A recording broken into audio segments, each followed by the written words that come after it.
So it's been a little while since I made a video, and a lot's happened. I'd say. I think it's safe to say a lot's happened.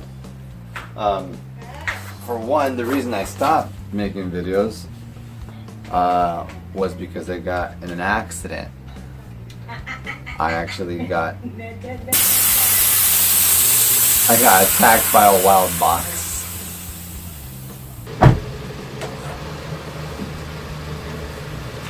So basically, I was riding to work and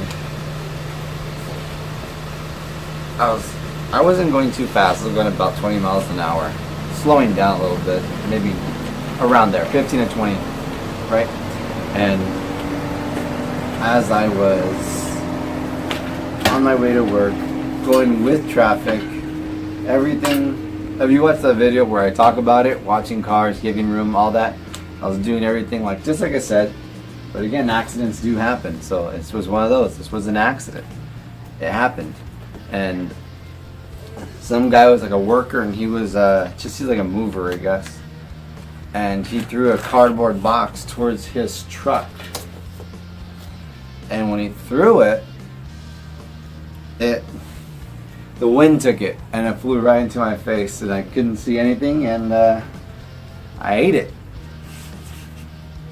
So the guy was like, he legitimately felt bad. He apologized. He ran right away, went to me and like asked me like if I was okay and all that stuff, which was cool. You know, like I don't think it wasn't malicious. He didn't mean it. He felt bad.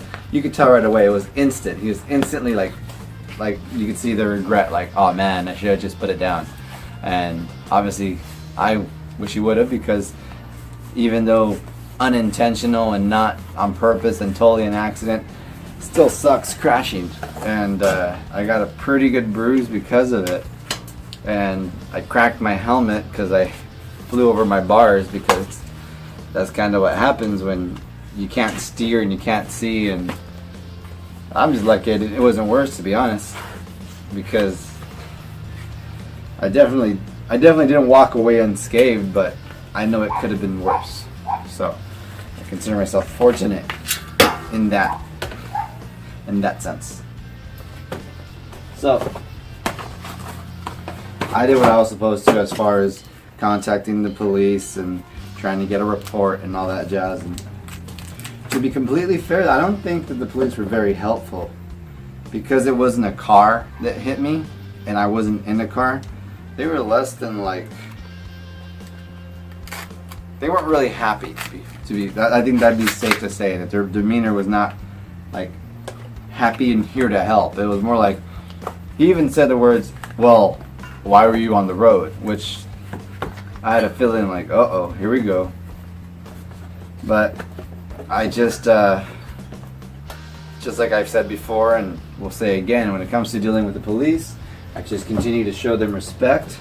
I wasn't rude, and ultimately they did help me out, albeit not as much as I would have liked, but they did hear me out, write it down, and they did get both information, his and mine.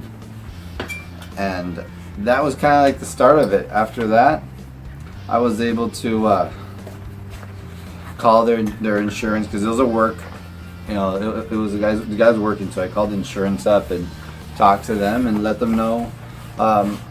I did basically what everyone should do when they're in that situation. Go to a bike shop, let them know you're in an accident, have them evaluate your bicycle, and then you gotta go to a doctor, have them evaluate you. And that's like the best advice there. You have to go to a doctor, let them make sure you're fine. You have to go to a bike shop, tell them, just say, check out my bike, tell me what's wrong, what's it gonna cost to fix. I did that, and sure enough, I gave them the bill basically, and then they tried to lowball me, of course, and I stood my ground, and I think I got a fair compensation. I think I got a fair compensation.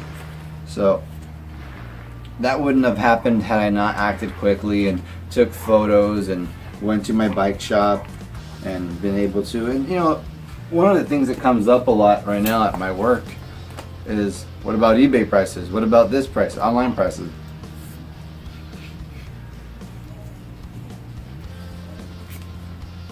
There are just certain perks you can have for as a rider. When you have a bike shop you support, and you support because they're supporting you. You don't blindly support it, because I don't believe in that. I don't think you should support your local bike shop because they're your local bike shop. What are they doing to earn that support? And my bike shop right now, and to be fair, the one I was at last time, they definitely are. They understand that there are lower prices on the internet, but that's why they're giving you something the internet can't, and that's service. So that's kind of the extra part of it, the kind of cool extra part of it. You know, that I was able to do that through my bike shop and totally have a complete, like, basically a detailing of what my bike was going to cost to fix. And then once I gave them that empowered me. It gave me confidence to talk to their adjuster or whatever he is, and let them know, hey, it's going to be this much just for the bike alone. And then the injury part was actually different. That's actually like something that, like, I'm not even sure. That's kind of weird. They just basically took the injuries and how much it cost, and then they came up with a number. I know I'm not going to share the numbers because I think everyone is different, and I don't want to put any unrealistic expectations on both our side and their side.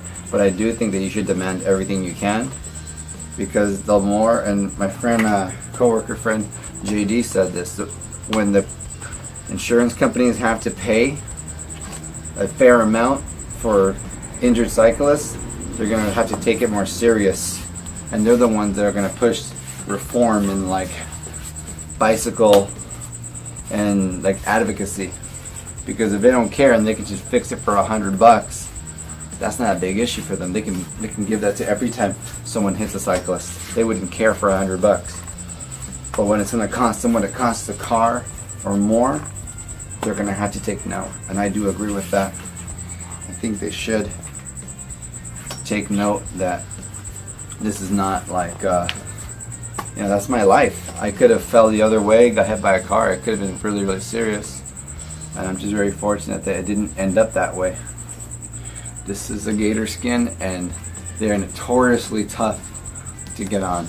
And I'm going to try to do it without using the tire lever, but I don't think I'm going to make it, to be honest. I'm feeling it already.